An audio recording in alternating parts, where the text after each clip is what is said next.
अकोला जिल्ह्यात मान्सूनपूर्व पावसाने झिम्मा घातला आहे। मे अखेरीस पडलेल्या या पावसामुळे शेतकरी मशागतीच्या कामात गुंतले आहेत। यंदाचा खरीप हंगाम भरभराटीचा जाईल अशी आशा शेतकऱ्यांमध्ये निर्माण झाली आहे। अकोला जिल्ह्यात यंदा मे महिन्यातच मान्सूनपूर्व पावसाने सुरुवात केली असून शेतकऱ्यांमध्ये नवचैतन्य निर्माण झाले आहे।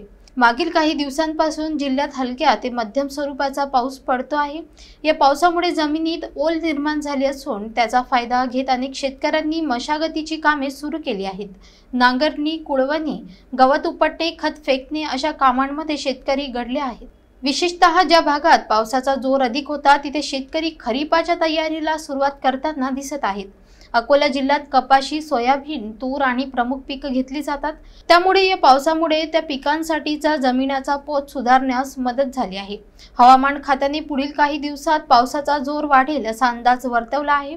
त्यामुळे कृषी विभागाने शेतकऱ्यांना योग्य नियोजन करूनच पुढील टप्प्याची कामे सुरू करायचा सल्ला दिला आहे।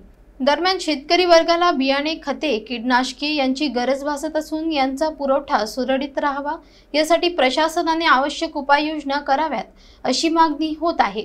जर पुढील पावसाळा स्थिर आणि वेळेवर आला तर यंदाचा खरीप हंगाम शेतकऱ्यांसाठी आशादायक ठरेल असा विश्वास स्थानिक शेतकरी व्यक्त करत आहेत।